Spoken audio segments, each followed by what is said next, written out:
Men ham o'yladim, что odamlar ham men bersam shunaqa xursand bo'lishadi. Boshqacha emas. Shovqin, barchalarga assalomu alaykum. Bugun sizlar bilan 10 ta savolga javob beramiz.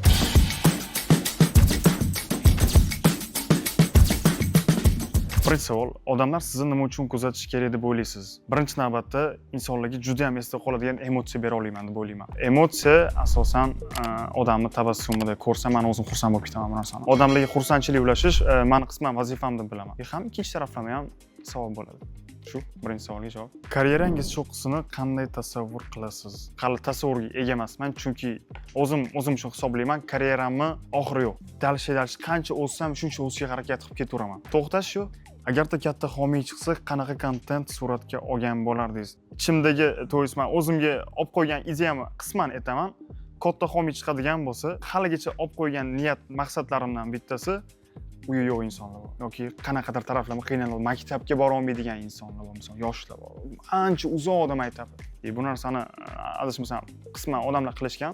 Shu narsaga men yechim topadigan kontent qilishga harakat qilgan bo'lardim. Ham YouTube taraflama ochgan bo'lardim bu narsani. Birinchi o'rinda baribir YouTube. YouTube'da mavzu qisman shu narsada. Nimaga bu? Mendan ko'rib yana ko'p blogerlar shu narsa orqasidan ketishi mumkin yoki shu ish qilishi mumkin. Bu yana ham ko'proq yaxshi holatlarni yuzaga keltiradi. Keyingi savol, boshqa so'rovnoma oladigan blogerlardan sizning kontentingiz farqi nimada?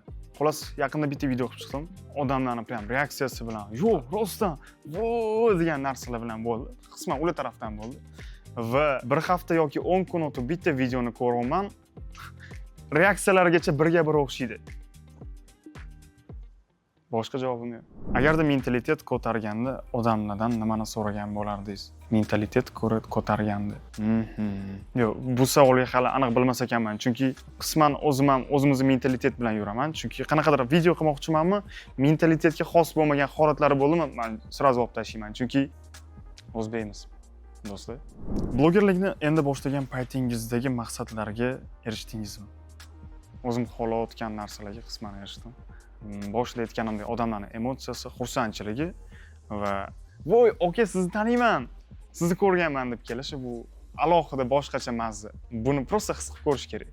Ana xursand bo'lib, ko'p holatlarda hozir sizlarga yana bitta misol keltiraman. Ko'p holatlarda o'zim amin bo'ldim, odamlar qayerdadir ishtaydi yoki nimadir qilishadi, qanaqadir rasta deydimi, biz rastdan chetda turadi, imенно o'sha narsani olib kelib bir galasini menga beradi. Nimaga menga beryapsiz? Aka, sizni ko'rganman, siz mana bunaqa qilasiz-ku.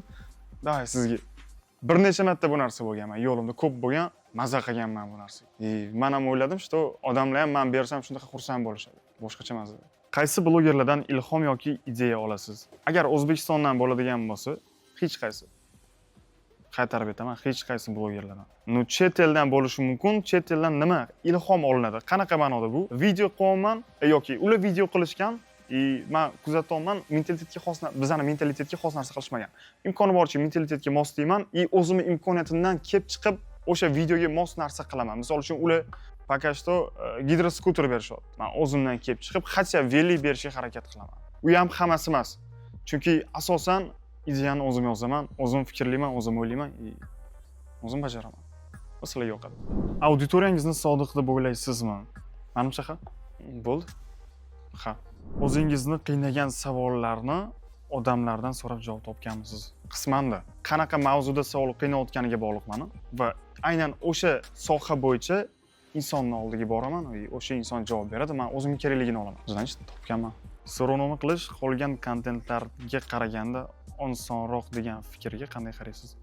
Okey. Yo'q. Bitta narsani esdan chiqarmanglar, insonni emotsiyasi sizga o'tadi. Ya'ni siz ko'chaga chiqdingiz, begona insonning oldiga borasiz, u begona inson sizga qochgina shunday o'tib ketadi. Bu narsani boshqara bilish u sizning mahoratingiz bo'ladi. Ya'ni sizlarga ko'rsatmagan biroz haqiqatlarim bor. Agar 10 ta odamdan oladigan bo'lsa, menga faqat 2 tasi rozilik bildiradi. Qolgan 8 tasi imенно shunga o'xshash holatlar bo'lishi mumkin. Yoki vaqtim yo'q edi yoki jirkib. Biz qiladigan faqat bitta ishimiz bu tabassum. Avvalambor Shovqin jamoasiga taklif uchun rahmat va sizlar ham kuzatinglar hamda hoziroq obuna bo'linglar, chunki keyinchalik kech bo'lishi mumkin.